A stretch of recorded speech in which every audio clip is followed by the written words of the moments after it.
A Tale of the Ragged Mountains by Edgar Allan Poe. During the fall of the year 1827, while residing near Charlottesville, Virginia, I casually made the acquaintance of Mr. Augustus Bedloe.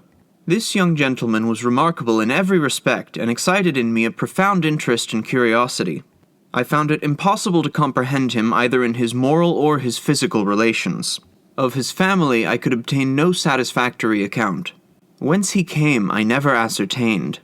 Even about his age, although I call him a young gentleman, there was something which perplexed me in no little degree. He certainly seemed young, and he made a point of speaking about his youth, yet there were moments when I should have had little trouble in imagining him 100 years of age. But in no regard was he more peculiar than in his personal appearance. He was singularly tall and thin. He stooped much. His limbs were exceedingly long and emaciated. His forehead was broad and low. His complexion was absolutely bloodless. His mouth was large and flexible, and his teeth were more wildly uneven, although sound, than I had ever before seen teeth in a human head. The expression of his smile, however, was by no means unpleasing, as might be supposed, but it had no variation whatever. It was one of profound melancholy, of a phaseless and unceasing gloom. His eyes were abnormally large and round like those of a cat. The pupils, too, upon any accession or diminution of light, underwent contraction or dilation, just such as is observed in the feline tribe. In moments of excitement, the orbs grew bright to a degree almost inconceivable, seeming to emit luminous rays, not of a reflected, but of an intrinsic luster, as does a candle or the sun. Yet their ordinary condition was so totally vapid, filmy, and dull as to convey the idea of the eyes of a long-interred corpse. These peculiarities of person appeared to cause him much annoyance, and he was continually alluding to them in a sort of half-explanatory, half-apologetic strain, which, when I first heard it, impressed me very painfully. I soon, however, grew accustomed to it, and my uneasiness wore off. It seemed to be his design rather to insinuate than directly to assert that, physically, he had not always been what he was, that a long series of neuralgic attacks had reduced him from a condition of more than usual personal beauty to that which I saw. For many years past he had been attended by a physician named Templeton, an old gentleman, perhaps 70 years of age, whom he had first encountered at Saratoga, and from whose attention, while there, he either received, or fancied that he received, great benefit. The result was that Bedloe, who was wealthy, had made an arrangement with Dr. Templeton by which the latter, in consideration of a liberal annual allowance, had consented to devote his time and medical experience exclusively to the care of the invalid. Dr. Templeton had been a traveler in his younger days, and at Paris had become a convert in great measure to the doctrines of Mesmer. It was altogether by means of magnetic remedies that he had succeeded in alleviating the acute pains of his patient, and this success had very naturally inspired the latter with a certain degree of confidence in the opinions from which the remedies had been adduced. The doctor, however, like all enthusiasts, had struggled hard to make a thorough convert of his pupil, and finally so far gained his point as to induce the sufferer to submit to numerous experiments. By a frequent repetition of these, a result had arisen which of late days has become so common as to attract little or no attention, but which, at the period of which I write, had very rarely been known in America. I mean to say that between Dr. Templeton and Bedloe there had grown up, little by little, a very distinct and strongly marked rapport or magnetic relation. I am not prepared to assert, however, that this rapport extended beyond the limits of the simple sleep-producing power, but this power itself had attained great intensity. At the first attempt to induce the magnetic somnolency, the mesmerist entirely failed. In the fifth or sixth he succeeded very partially and after long continued effort. Only at the 12th was the triumph complete. After this, the will of the patient succumbed rapidly to that of the physician, so that, when I first became acquainted with the two, sleep was brought about almost instantaneously by the mere volition of the operator, even when the invalid was unaware of his presence. It is only now, in the year 1845, when similar miracles are witnessed daily by thousands, that I dare venture to record this apparent impossibility as a matter of serious fact.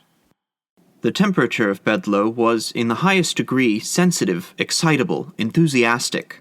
His imagination was singularly vigorous and creative, and no doubt it derived additional force from the habitual use of morphine, which he swallowed in great quantity, and without which he would have found it impossible to exist. It was his practice to take a very large dose of it immediately after breakfast each morning, or rather immediately after a cup of strong coffee, for he ate nothing in the forenoon, and then set forth alone, or attended only by a dog, upon a long ramble among the chain of wild and dreary hills that lie westward and southward of Charlottesville, and are there dignified by the title of Ragged Mountains. Upon a dim, warm, misty day toward the close of November, and during the strange interregnum of the seasons, which in America is termed the Indian summer, Mr. Bedloe departed as usual for the hills. The day passed, and still he did not return. About 8 o'clock at night, having become seriously alarmed at his protracted absence, we were about setting out in search of him when he unexpectedly made his appearance, in health no worse than usual, and in rather more than ordinary spirits. The account which he gave of his expedition, and of the events which had detained him, was a singular one indeed. "You will remember," said he, "that it was about 9 in the morning when I left Charlottesville. I bent my steps immediately to the mountains, and, about 10, entered a gorge which was entirely new to me. I followed the windings of this pass with much interest. The scenery which presented itself on all sides, although scarcely entitled to be called grand, had about it an indescribable, and to me a delicious aspect of dreary desolation. The solitude seemed absolutely virgin. I could not help believing that the green sods and the grey rocks upon which I trod had been trodden never before by the foot of a human being. So entirely secluded, and in fact inaccessible except through a series of accidents, is the entrance of the ravine, that it is by no means impossible that I was indeed the first adventurer, the very first and sole adventurer who had ever penetrated its recesses. The thick and peculiar mist or smoke which distinguishes the Indian summer, and which now hung heavily over all objects, served, no doubt, to deepen the vague impressions which these objects created. So dense was this pleasant fog that I could at no time see more than a dozen yards of the path before me. This path was excessively sinuous, and as the sun could not be seen, I soon lost all idea of the direction in which I journeyed. In the meantime, the morphine had its customary effect, that of enduing all the external world with an intensity of interest. In the quivering of a leaf, in the hue of a blade of grass, in the shape of a trefoil, in the humming of a bee, in the gleaming of a dewdrop, in the breathing of the wind, in the faint odors that come from the forest, there came a whole universe of suggestion, a gay and motley train of rhapsodical and immethodical thought. Busied in this, I walked on for several hours, during which the mist deepened around me to so great an extent that at length I was reduced to an absolute groping of the way. And now an indescribable uneasiness possessed me, a species of nervous hesitation and tremor. I feared to tread, lest I should be precipitated into some abyss. I remembered, too, strange stories about these ragged hills, and of the uncouth and fierce races of men who tenanted their groves and caverns. 1,000 vague fancies oppressed and disconcerted me, fancies the more distressing because vague. Very suddenly my attention was arrested by the loud beating of a drum. My amazement was, of course, extreme. A drum in these hills was a thing unknown. I could not have been more surprised at the sound of the trump of the archangel. But a new and still more astounding source of interest and perplexity arose. There came a wild rattling or jingling sound, as if a bunch of large keys, and upon the instant a dusky-visaged and half-naked man rushed past me with a shriek. He came so close to my person that I felt his hot breath upon my face. He bore in one hand an instrument composed of an assemblage of steel rings, and shook them vigorously as he ran. Scarcely had he disappeared in the mist before, panting after him, with open mouth and glaring eyes, there darted a huge beast. I could not be mistaken in its character. It was a hyena. The sight of this monster rather relieved than heightened my terrors, for I now made sure that I dreamed, and endeavored to arouse myself to waking consciousness. I stepped boldly and briskly forward. I rubbed my eyes. I called aloud. I pinched my limbs.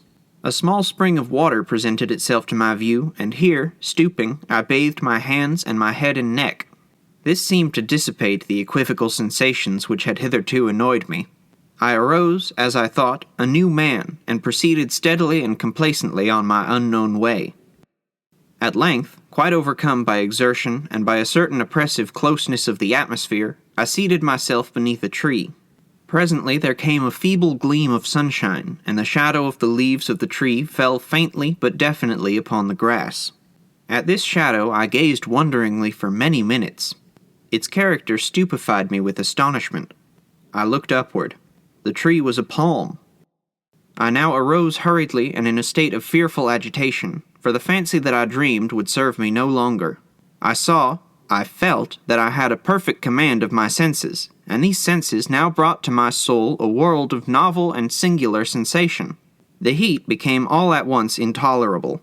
A strange odor loaded the breeze.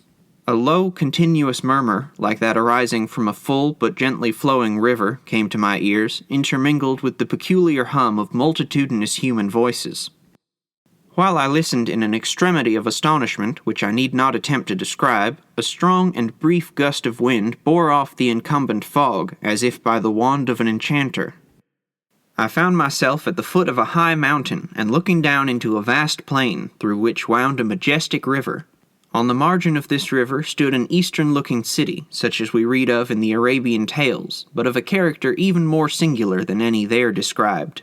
From my position, which was far above the level of the town, I could perceive its every nook and corner, as if delineated on a map. The streets seemed innumerable, and crossed each other irregularly in all directions, but were rather long winding alleys than streets, and absolutely swarmed with inhabitants. The houses were wildly picturesque. On every hand was a wilderness of balconies, of verandas, of minarets, of shrines, and fantastically carved oriels. Bazaars abounded, and in these were displayed rich wares in infinite variety and profusion. Silks, muslins, the most dazzling cutlery, the most magnificent jewels and gems. Besides these things were seen, on all sides, banners and palanquins, litters with stately dames close veiled, elephants gorgeously caparisoned, idols grotesquely hewn, drums, banners, and gongs, spears, silver and gilded maces. And amid the crowd and the clamor, and the general intricacy and confusion, amid the million of black and yellow men, turbaned and robed, and of flowing beard, there roamed a countless multitude of holy filleted bulls, while vast legions of the filthy but sacred ape clambered, clattering and shrieking, about the cornices of the mosques, or clung to the minarets and oriels. From the swarming streets to the banks of the river there descended innumerable flights of steps leading to bathing places, while the river itself seemed to force a passage with difficulty through the vast fleets of deeply burthened ships that far and wide encountered its surface. Beyond the limits of the city arose, in frequent majestic groups, the palm and the cocoa, with other gigantic and weird trees of vast age. And here and there might be seen a field of rice, the thatched hut of a peasant, a tank, a stray temple, a gypsy camp, or a solitary graceful maiden taking her way, with a pitcher upon her head, to the banks of the magnificent river. You will say now, of course, that I dreamed, but not so.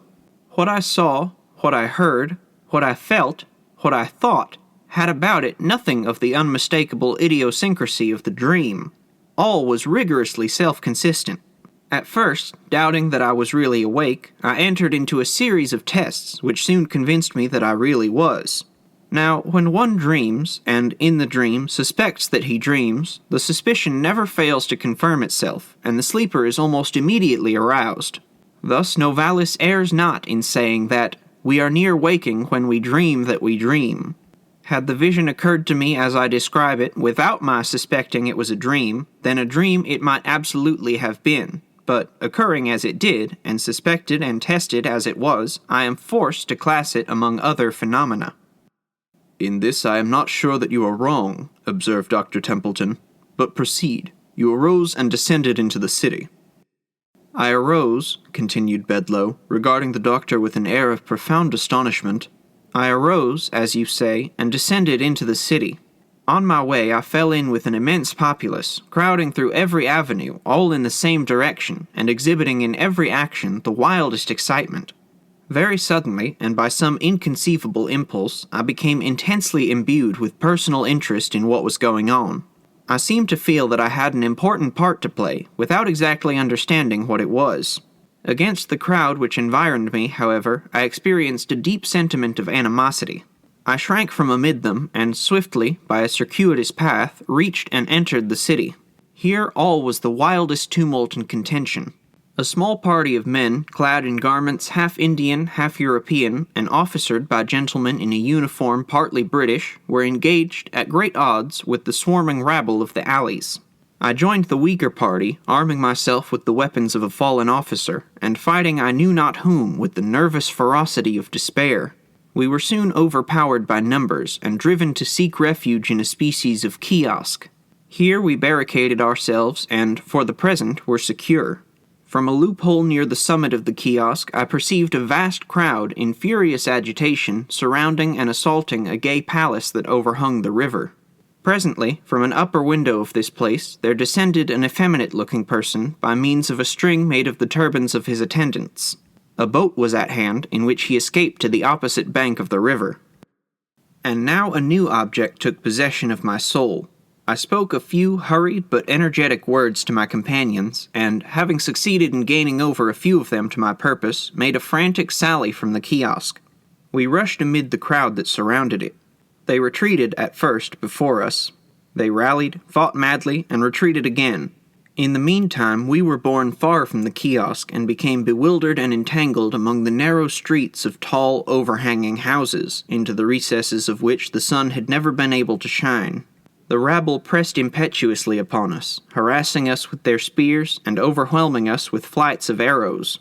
These latter were very remarkable, and resembled in some respects the writhing cuirass of the Malay. They were made to imitate the body of a creeping serpent, and were long and black with a poisoned barb. One of them struck me upon the right temple. I reeled and fell. An instantaneous and dreadful sickness seized me. I struggled. I gasped. I died. "You will hardly persist now," said I, smiling, "that the whole of your adventure was not a dream. You are not prepared to maintain that you are dead." When I said these words, I of course expected some lively sally from Bedloe in reply, but, to my astonishment, he hesitated, trembled, became fearfully pallid, and remained silent. I looked toward Templeton. He sat erect and rigid in his chair. His teeth chattered, and his eyes were starting from their sockets. "Proceed," he at length said hoarsely to Bedloe. "For many minutes," continued the latter, "my sole sentiment, my sole feeling, was that of darkness and nonentity, with the consciousness of death. At length there seemed to pass a violent and sudden shock through my soul, as if of electricity. With it came the sense of elasticity and of light. This latter I felt, not saw. In an instant I seemed to rise from the ground. But I had no bodily, no visible, audible, or palpable presence. The crowd had departed. The tumult had ceased. The city was in comparative repose. Beneath me lay my corpse, with the arrow in my temple, the whole head greatly swollen and disfigured. But all these things I felt, not saw. I took interest in nothing. Even the corpse seemed a matter in which I had no concern. Volition I had none, but appeared to be impelled into motion, and flitted buoyantly out of the city, retracing the circuitous path by which I had entered it. When I had attained that point of the ravine in the mountains at which I had encountered the hyena, I again experienced a shock as of a galvanic battery. The sense of weight, of volition, of substance returned. I became my original self, and bent my steps eagerly homeward, but the past had not lost the vividness of the real. And not now, even for an instant, can I compel my understanding to regard it as a dream." "Nor was it," said Templeton, with an air of deep solemnity. "Yet it would be difficult to say how otherwise it should be termed. Let us suppose only that the soul of the man of today is upon the verge of some stupendous psychical discoveries. Let us content ourselves with this supposition. For the rest I have some explanation to make. Here is a watercolor drawing, which I should have shown you before, but which an unaccountable sentiment of horror has hitherto prevented me from showing." We looked at the picture which he presented. I saw nothing in it of an extraordinary character, but its effect upon Bedloe was prodigious. He nearly fainted as he gazed. And yet it was but a miniature portrait, a miraculously accurate one, to be sure, of his own very remarkable features. At least, this was my thought as I regarded it. "You will perceive," said Templeton, "the date of this picture. It is here, scarcely visible, in this corner, 1780. In this year was the portrait taken. It is the likeness of a dead friend, a Mr. Oldeb, to whom I became much attached at Calcutta during the administration of Warren Hastings. I was then only 20 years old. When I first saw you, Mr. Bedloe, at Saratoga, it was the miraculous similarity which existed between yourself and the painting which induced me to accost you, to seek your friendship, and to bring about those arrangements which resulted in my becoming your constant companion. In accomplishing this point, I was urged partly, and perhaps principally, by a regretful memory of the deceased, but also, in part, by an uneasy and not altogether horrorless curiosity respecting yourself. In your detail of the vision which presented itself to you amid the hills, you have described, with the minutest accuracy, the Indian city of Benares upon the Holy River. The riots, the combat, the massacre, were the actual events of the insurrection of ᚱᚢᚺᚆ᚟ᚆ, which took place in 1780, when Hastings was put in imminent peril of his life. The man escaping by the string of turbans was ᚱᚢᚺᚆᚆ himself. The party in the kiosk were sepoys and British officers, headed by Hastings. Of this party I was one, and did all I could to prevent the rash and fatal sally of the officer who fell, in the crowded alleys, by the poisoned arrow of a Bengali. That officer was my dearest friend. It was Oldeb. You will perceive by these manuscripts— here the speaker produced a notebook in which several pages appeared to have been freshly written— that at the very period in which you fancied these things amid the hills, I was engaged in detailing them upon paper here at home. In about a week after this conversation, the following paragraphs appeared in a Charlottesville paper. We have the painful duty of announcing the death of Mr. Augustus Bedloe, a gentleman whose amiable manners and many virtues have long endeared him to the citizens of Charlottesville. Mr. B., for some years past, has been subject to neuralgia, which has often threatened to terminate fatally, but this can be regarded only as the mediate cause of his decease. The proximate cause was one of especial singularity. In an excursion to the Ragged Mountains a few days since, a slight cold and fever were contracted, attended with great determination of blood to the head. To relieve this, Dr. Templeton resorted to topical bleeding. Leeches were applied to the temples. In a fearfully brief period, the patient died, when it appeared that in the jar containing the leeches had been introduced, by accident, one of the venomous vermicular sangsues which are now and then found in the neighboring ponds.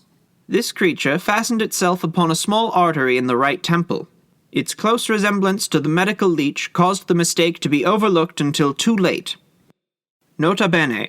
The poisonous sangsu of Charlottesville may always be distinguished from the medicinal leech by its blackness, and especially by its writhing or vermicular motions, which very nearly resemble those of a snake.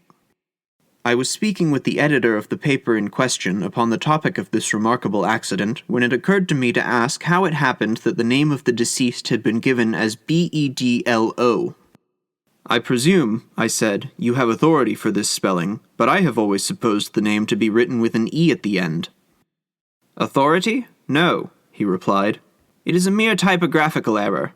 The name is Bedloe with an E, all the world over, and I never knew it to be spelled otherwise in my life. Then, said I mutteringly as I turned upon my heel, then indeed has it come to pass that one truth is stranger than any fiction, for Bedloe, without the E, what is it but Oldeb conversed? And this man tells me that it is a typographical error.